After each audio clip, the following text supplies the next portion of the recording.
that I think changed a lot. And I always think of like, oh, would I have done anything differently? There are some things, but on the other hand, everything happens for a reason at the right time. I don't regret anything.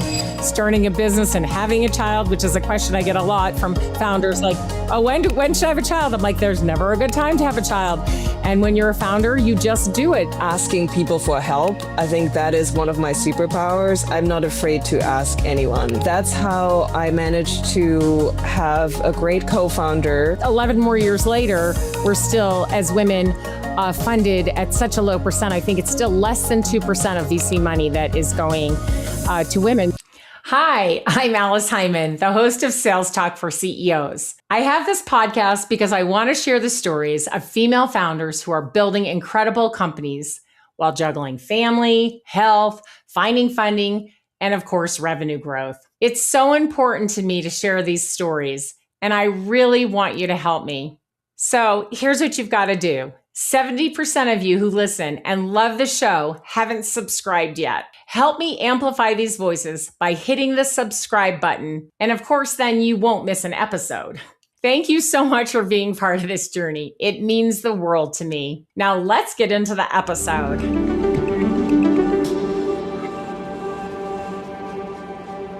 I am so excited to have you on the show today, Marie Berry. I have been watching you on LinkedIn, as you know, and communicating with you there.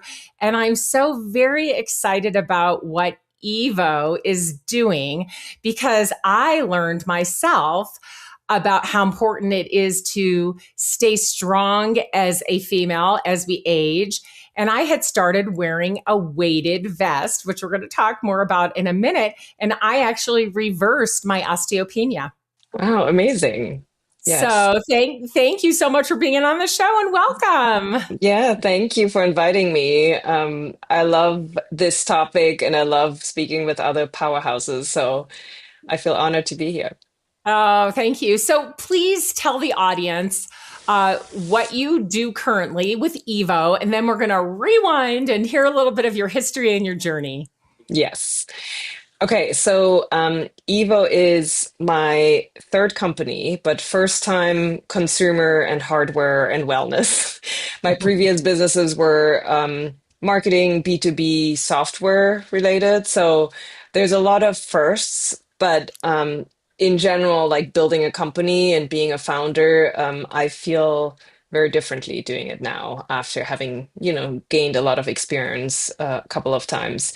And so Evo right now is a wellness brand for women focused on bone health. And our first product that we've launched is a weighted vest, specifically designed for the female body, because currently in the market, the majority of vests are more so for men and often look like you're going to war if you put them on, and definitely not designed with women in mind. So I saw this opportunity. But to go back a little, not designed with women in mind, no pockets on them of any kind for our stuff, right? yeah. And they smash your boobs. And I know because I have one of those vests. Of course, I'm getting one of yours. But yeah, I went through trying to find a vest that was made for a woman. No such thing, right? No. Yes, yeah. exactly. Until now. Yes. So it all was sparked by a diagnosis a few years ago. And I learned about osteopenia and that I had lower bone density for my age than I should have. And it was a shock. More so in the beginning, I didn't believe it because I was always active and healthy. I've done it. I still do triathlons. I play tennis. Both my husband and I and our kids were like very active. So in the beginning, I was like, no, something must have been wrong. But then I learned about bone health and that it is this silent crisis, right? You can't see it. But there's actually some crazy eye-opening stats out there, which is the fact that bone density peaks in your mid 20s, and then in your mid 30s, you start losing it 1 to 2% every year. But then women, especially because of changes during perimenopause, menopause, can lose much more, like up to 15%. Um, so the good news, though, is that you can do something about it. And like you said, you reversed your osteopenia. So all those things happen and those are hormonal changes. But if you do weight bearing movements, so lifting, jumping, carrying a load, so also rucking or walking with a weighted vest, all those lifestyle changes can help to strengthen your bones. And actually, it's a living tissue, so you can build bone. I also, when I learned about this diagnosis, changed my diet. I was vegan for about 6 years. Mm. So I'm sure, and I actually feel like I also ate very healthily, but it is a lot harder to get the right amount of protein and calcium. So I changed that, and now I'm really focused on a calcium-rich diet as well. Yeah. So that's when it started, and But you were young though. I yeah, mean, my goodness, Marie, that because I mean, I didn't even get my bone density tested until I was probably in my 50s for the first, my first time to get it tested. And knowing and understanding that when I first did, I did not really know what I know now today about hormonal health, bone density, how our bone density, declines and all of those yeah, things. Like no one was talking about it. And now, luckily we are. And it's so true that we can do something about it, right? yeah, But before we talk a little bit more about your current company, I think your past is so interesting. I just want to go there for a minute, right? Because it's kind of got you where you are today in various different ways. But you had started out at Nike, a very big brand, and you Adidas. continued to work with big brands. So just tell us a short history of, how you got to your through corporate America and then to your first startup. Just a quick part of that. And then we're going to talk more about what you've built today and how you built it. Perfect. Yes. 100%. Yeah, my mindset, I think, changed a lot. And I always think of like, oh, would I have done anything differently? Um, and I feel like there are some things, but on the other hand, everything happens for a reason at the right time, right? So um, I loved my experiences and it brought me around the world. So I don't regret anything. But yeah, I actually, just a little personal background.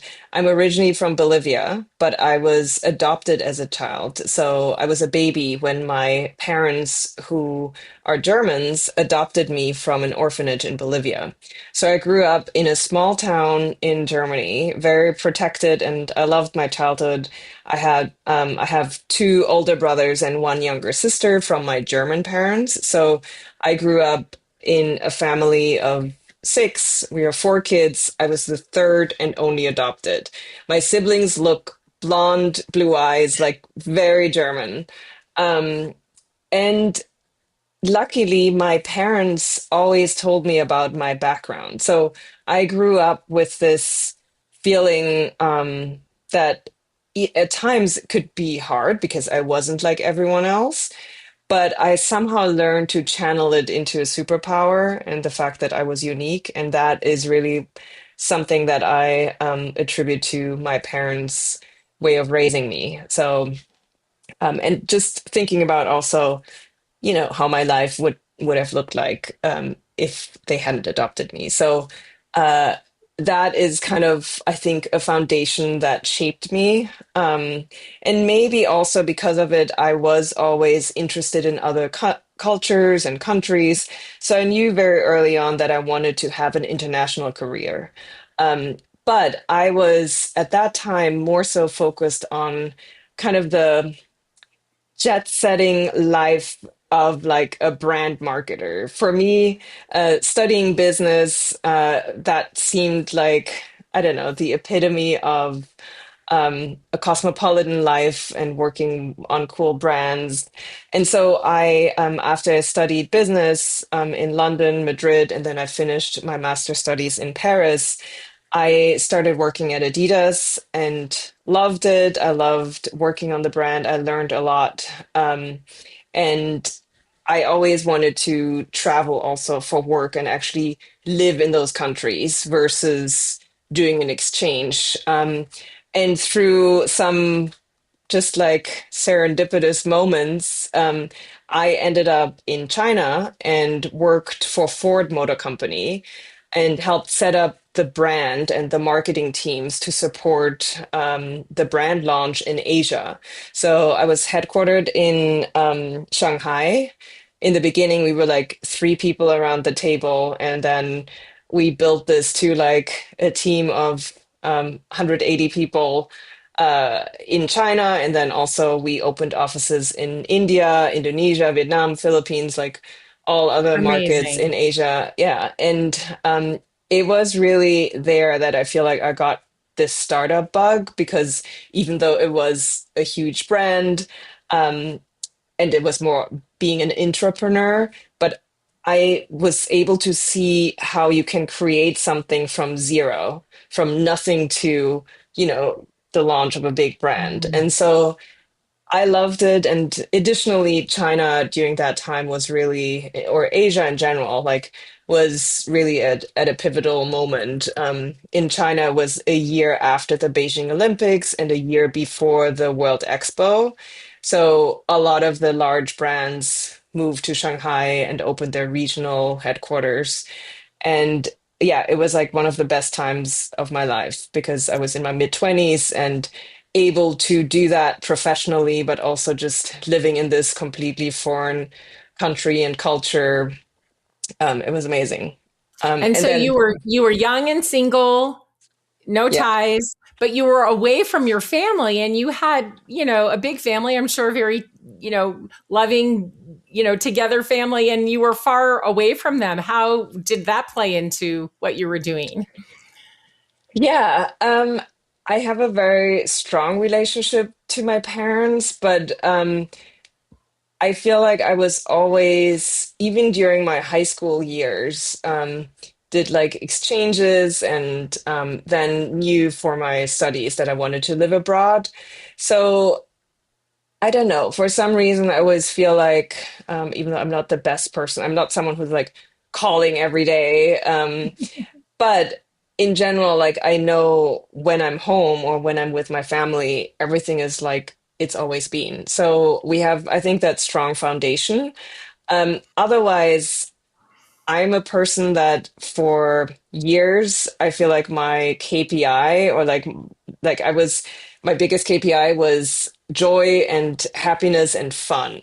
So I was hungry for new experiences. And so that's why Asia, I like love the fact that you felt a little bit uncomfortable because I don't know, I like that thrill. Pushing yourself a little bit, that comfort zone thing, and growing, right? I think Yes. that's important. And so as a young woman in China, in the business world, what did you come up against, or did you feel like you were completely accepted? Oh, no, not at all. There's like there were different parameters because working in Asia, and looking differently, even though I didn't have blonde hair, which you would stick out even more there. But that was one thing, but I feel like I was kind of used to that, like not looking like everyone else. Yeah. Um, but work-wise, it was, I think, more so a challenge with the US headquarters and Ford being a very American company, obviously, but then having the headquarters in Dearborn, so outside of Detroit, and where a lot of the people have always lived in Dearborn, and then dealing with the cultures in Asia, that translation was sometimes hard. And then, like me as a young woman, trying to explain that and also building my authority because it is a large corporate, especially on like the US side, it took definitely some time to build up your presence and build up your network within the company in order to be respected. And yeah, like kind of get shit done. Yeah, So that's right. yeah, and I mean, obviously, auto industry, there's like not that many women, and you can imagine that, like, was in the like around 2009, 2010. So, in terms of Me Too, that was like before that. So, but a lot of the things were normalized that it's like, oh, as a woman, you need to work harder or you need to have specific relationships within the company in order to get to where you want to be. Yeah. I mean, that right. That's not the first time I've heard that. And I think it's just amazing for all the women who moved through that time and in very male dominated worlds, to be able to do that. Yeah. It's not everybody. It takes a lot of fortitude, but I love what you said about inside of that building, being an entrepreneur and building something from zero. And so let's jump to, you did that for a number of years. And then I know you mentioned that you went back and worked with some other really large brands. At what point did you start your first business and what was the deciding factor? Like, I'm going to get out of this world of corporate and I'm going to go start my own thing. Yeah, it was unexpected because so I was kind of burned out after 3 years working on Ford in Asia, which it was an amazing time, but I felt like I was on an airplane every other day, and it's kind of like work hard, play hard culture. So everyone was making fun of me that I took a sabbatical before I turned 30. But during that time, I went to the university in China to learn how to write and read Chinese. It was an amazing time. And then I was hired back by WPP, the large advertising holding company, to do something similar that I did with Ford, but for Chanel.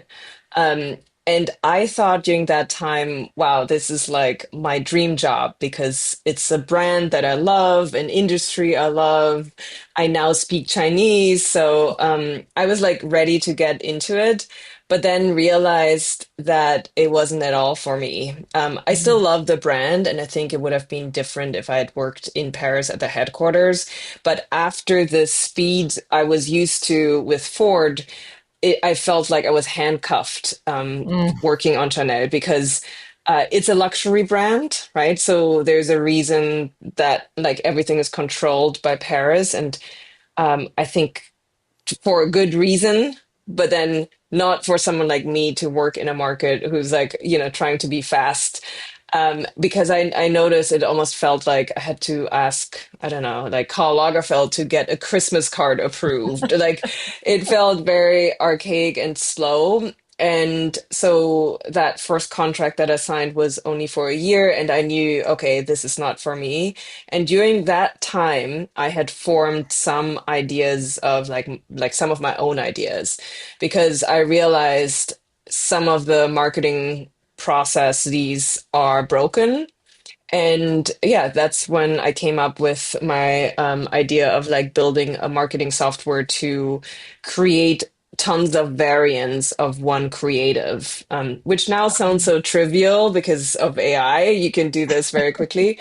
But during that time, it was done only through agencies or through, freelancers, production houses. And it was a mix of creating variants very quickly in different formats in different languages for translation, with different branding, but also making sure that everything is on brand. And for that, Chanel actually helped quite a lot, the experience. So I moved to the US in 2015. Still, for the first couple of years, worked for Lincoln Motor Company. That was my way of getting to a green card and having a soft landing, being relocated. And I knew I can suck up 2 years still in corporate as I'm building out my idea.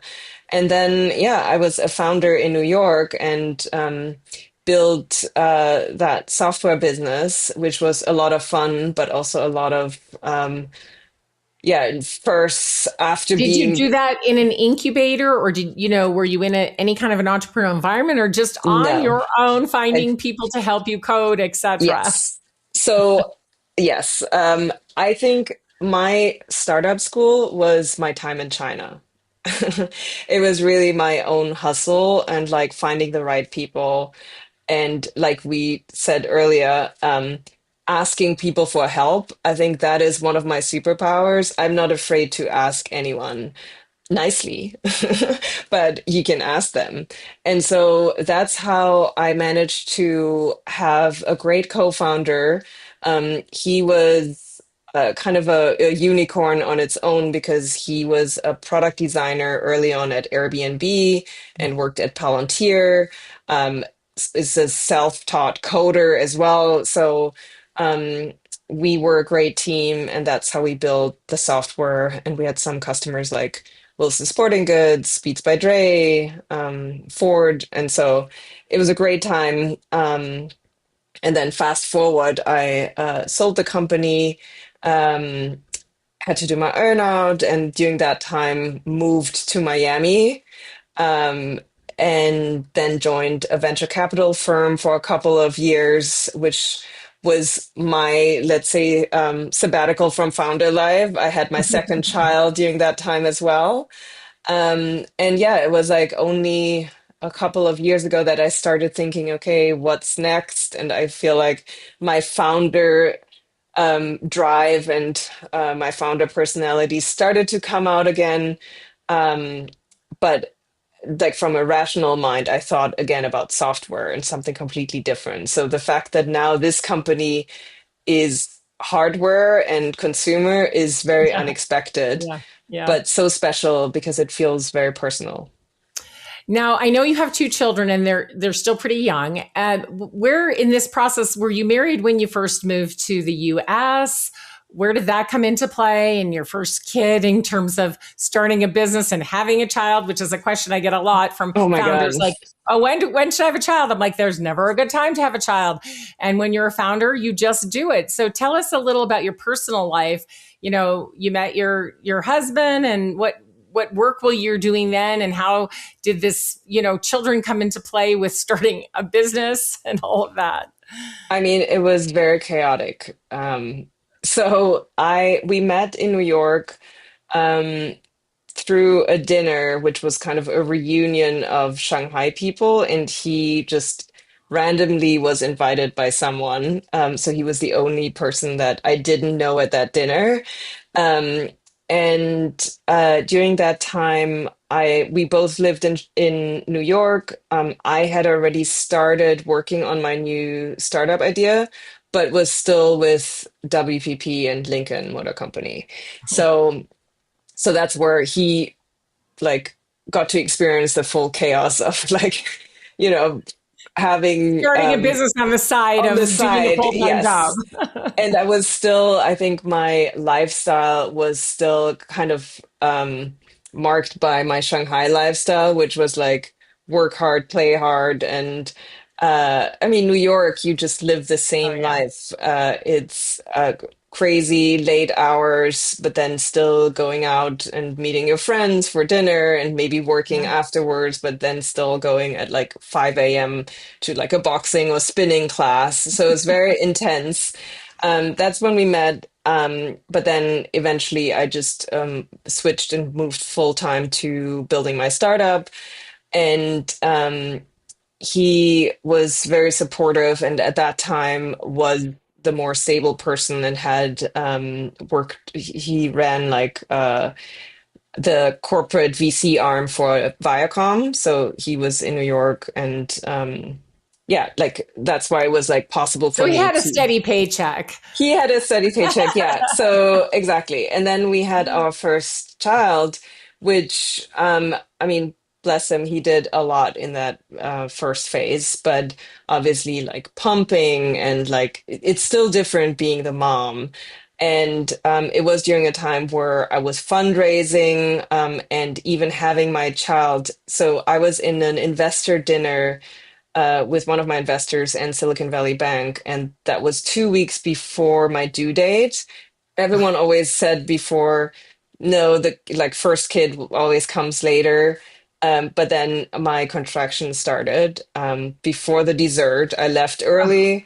I came home, my water broke, and then we went straight to the hospital. So it wasn't at all like everyone said it will take forever. For me, it was almost more like in a movie that we were in a taxi, like hoping, like we'll That's get so there in funny. That time. was my experience too. It's like I went to work, I came home, I went to sleep, I woke up, my water broke, we went to the hospital, I had a baby. Most people don't get it like that. And I was 3 weeks early as well. So it's kind of Yeah, interesting. Everybody's story is different. But okay, you're sitting with these investors, they know you're pregnant, it's obvious.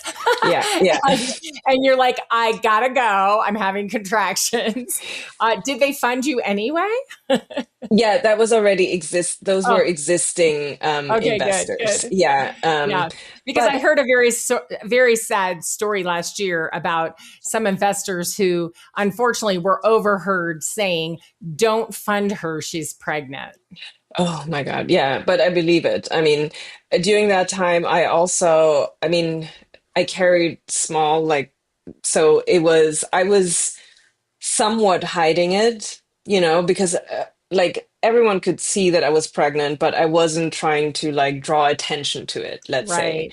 because I mean, I think it still is a little bit like that, but that at that time for sure, I knew it would be a disadvantage. So, and it was very tough to fundraise during that time. Like even before being pregnant, just being a woman, like you said, I mean, the statistics unfortunately just tell the story What year of was this? Was funding. this more like 2012, 2015?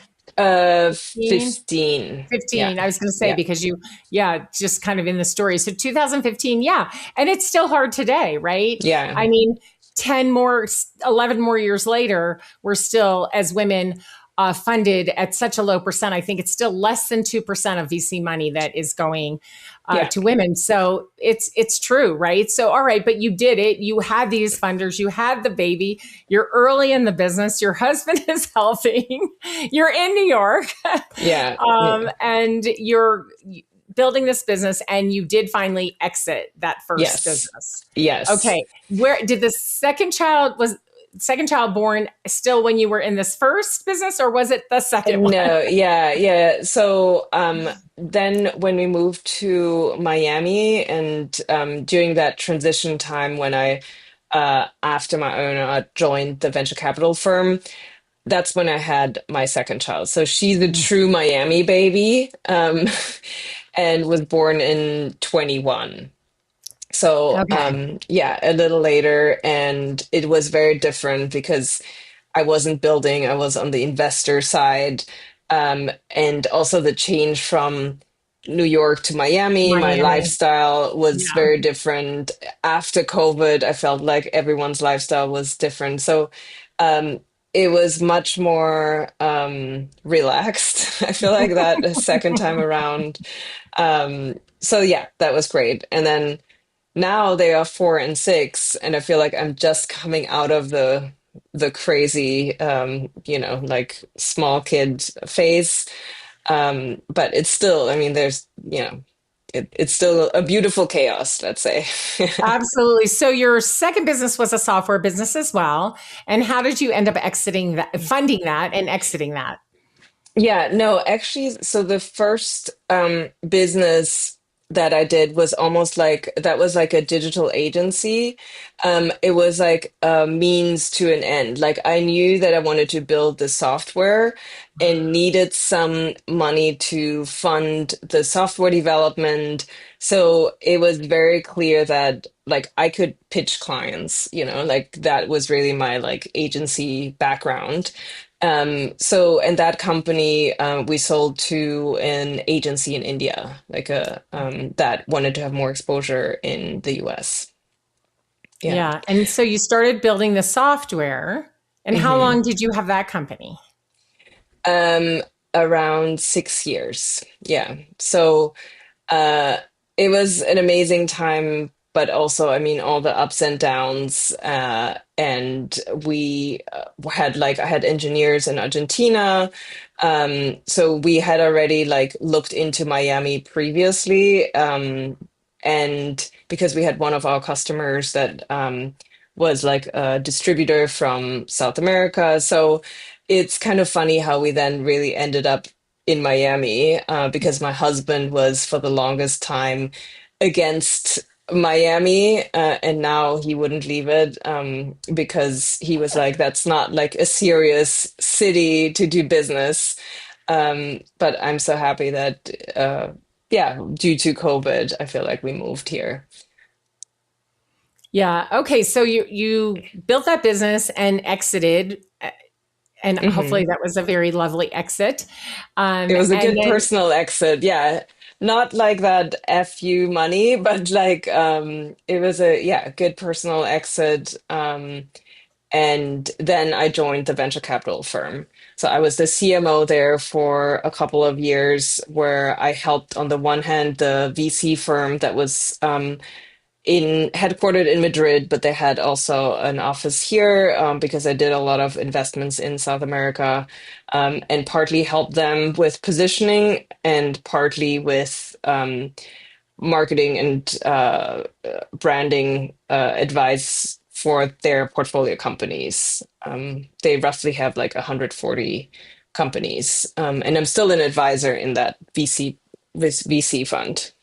but you had an idea to start Evo. And so where did that start percolating? And then you went, okay, it's time. We're going to do it. Yeah.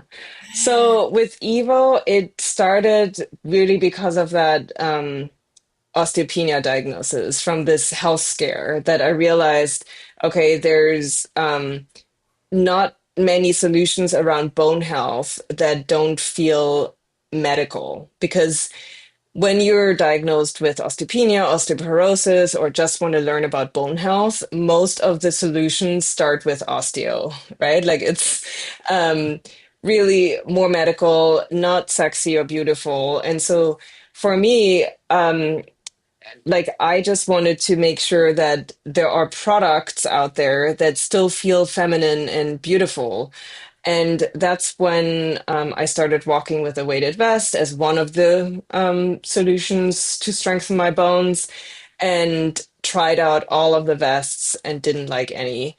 I called some of my friends that I knew from Adidas. Luckily, I had that strong network, and said, like, do you have a better vest? And they didn't. And that's when I guess my founder brain switched on, and I saw the opportunity. And the idea was really to make it female focused. So it's And I boob mean, now you're friendly. into design and manufacturing, completely different I know, completely than different. doing an Yeah. agency and building software. Yeah. Yes. So, and it's also because I feel like the previous businesses were more coming from a rational mindset where I'm like, it's stupid that this doesn't exist, so I'm Yeah. building it. This one is more so like it feels more like a calling. And I'm so happy that, to be honest, I learned about bone health and can do something about it. And then I started walking with weighted vests, and I had a few friends that were curious about it. And I said, okay, let's just do like a rucking challenge, which was last year in April. I did like a 30-day rucking challenge, thinking it would be with a handful of my friends. And that turned into 100 women within a week. And everyone asked me, which vest do you use? And that's when I was like, okay, there's no good vest out there. I started designing, and then contacted through my Adidas network some people that helped me source, got the first prototypes. So it was very quickly then that it went from this initial idea to the first prototype. So But when I did did. you actually have some in stock to sell? What day was that? Yeah, so I incorporated the company in May last year. So April was that initial rocking challenge, May, and then I opened my pre-orders in September, and then I shipped the first product in December, just Oh, before the holidays. Those were black amazing. units, yeah, and then in February I managed to also get two other colors. Actually, let me see here. I have, so this is the green. Yes. Um, and Beautiful. then I also have a red, which I launched during um, Valentine's Day. Oh my gosh. Yeah, I saw that on the website. I think that's so fun. Yeah, everyone, we'll put the website Yeah, in the show notes because you've got to go there and see. And oh, that kind of makes me think, Marie, should we give them a special code if they listen to the show? sure. Yeah, I'll get one from you and we'll put that in the show notes as well. So you can get yeah, your own rucking vest from Evo. yeah. And one thing that I want to call out is that while I wanted this vest to be beautiful and, women, like you said, we want pockets for all our essentials. It should be boob friendly, not on top of your Right. breast. It should be adjustable in weight. So now you get like 20 pounds in 2.5 pound weight pouches. So you can adjust. Um, and then also you can wash them. So you can take all the weights out and then actually wash it in a washing machine. Yeah, something And actually practical. yeah, which sounds so basic, but Right. unfortunately There's no the other vest. I've solutions, looked at them all too. There's yeah. no other vest that has any of those features. Yeah. And so I wanted the design, the style, and kind of the practical functionality to be like that. But then what was important to me was to draw attention to bone health. And that's when I early on contacted Body Spec. And we now have this partnership where every customer that purchases an Evo vest gets a free DEXA scan through our partner's Body Spec. I just And love that. yeah, and Elaine, who's also an amazing female founder and CEO of Body Spec, became a really strong friend and ally. And yeah, it's been a really great partnership, both ways, that it's like for us, we can offer this service to customers, but then also now we're starting to roll out little displays in some of the body spec locations so that people that then realize, oh, I have lower bone density can purchase an Evo vest. Okay, so you're selling on the internet. It's business to consumer, something you've never done before either. Yeah. And how is it going and how are you growing? It's overwhelming, but in the best way possible, because the unexpected side, the community where really this product was born out of, grew organically. So, and that's kind of my engine and my, uh, yeah, like really motivation and inspiration. So it's been amazing to have the energy from this entire tribe, we call them, like the Evil Warrior tribe, to get going. So we have currently around 600 women in WhatsApp doing weekly walks. So it's managed through WhatsApp, three in Miami, two in Austin, one in LA, and soon again, we're restarting our New York one. So that's amazing. And in terms of the actual sales, so we had two production runs. They were both sold out. Now we're finally receiving like a couple thousand units. And so it feels great because now finally we have like a proper inventory set up so that it's not anymore the drop inventory and sold out because it's a good problem, but then I realize how much of a problem it is because It's if a limiting, yeah. customer, yeah, And yeah, you had to have a quick lesson in logistics because now yes, you design, manufacture, and you've got to find probably have some kind of 3PL or something, right? Where it's yeah. delivered to and they ship it from there for you, huh? Exactly. But I think for that, my advantage, and this is where it's full circle, is really my network to Adidas because Yeah. for every step of that supply chain, I've had someone from my previous life help me.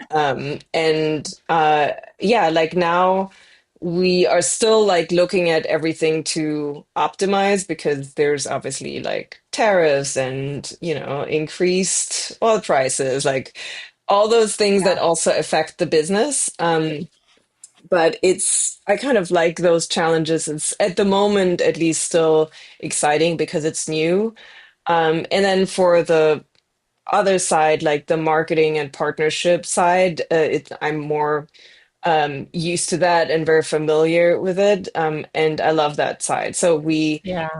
have a great partnership with many different, like beyond body spec, with many other wellness players. Like, for example, some of our walks we host out of the Well in Miami. In Austin, we have a partnership with Jevity, which is like a co-working and longevity space with coffee shops like Maman. So it's been really cool to, broker those like relationships, and it's a win-win Yeah. for everyone. And then we also have a lot of fans of the brand by now, even though we're small and we're like less than a year old. People like Tamsin Fadell, who is like a big Yes. menopause advocate, Yes. has become just organically a fan of the brand. And we managed to host 3 events with her already. And it's been wonderful to merge our communities. And yeah, so that's, I think, the Well, really, I'd love to get her on the show. So you'll have to make an introduction for me because I've yeah, been following her as well. And I think she'd be another great woman to have on the show. So yeah. that's awesome. So now you're in the thick of it. It's going really well. You've got 2 small children and a husband, you told me, who is also an entrepreneur. So how is all of that going?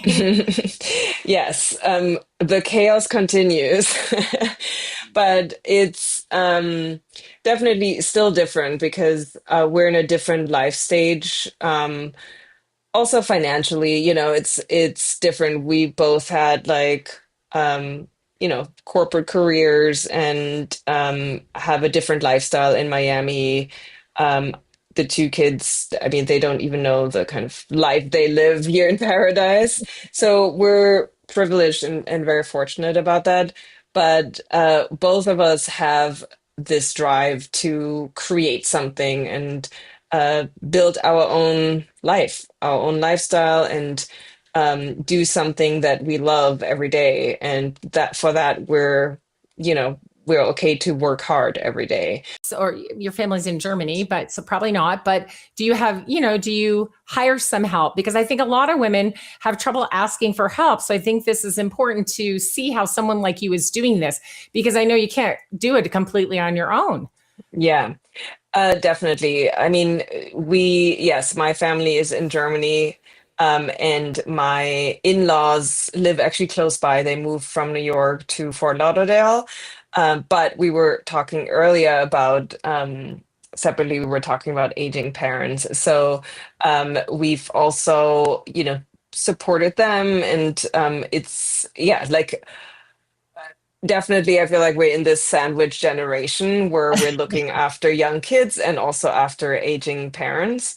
But because of that, we are having also outside support, like a great nanny who's now a babysitter. So it's like a little bit less support than maybe when the kids were very young. And now, they have school and their hobbies. So, And then, but like, what about a housekeeper? Because I think a lot of women feel like they should clean their own house. And I'm like, really? I have not cleaned my own house since I was 25. That is a chore you should have someone else do and pay them to do it so that you can do some things that you want to do in your spare time. yeah. Having help with childcare is very important, but also relieving yourself of some of these other things that really do take up your time and they're draining. And really, it's quite inexpensive in the overall scheme of things to have In someone the do yeah. them. For sure. Yeah. And yes, we have also someone who's helping with that. And I agree. I think it's um always you think like, oh, it's such a luxury. And Yeah. I Oh, mean, it's a luxury. I can't afford it, or someone's going yeah, to judge me for not cleaning my own home, yeah, or yeah.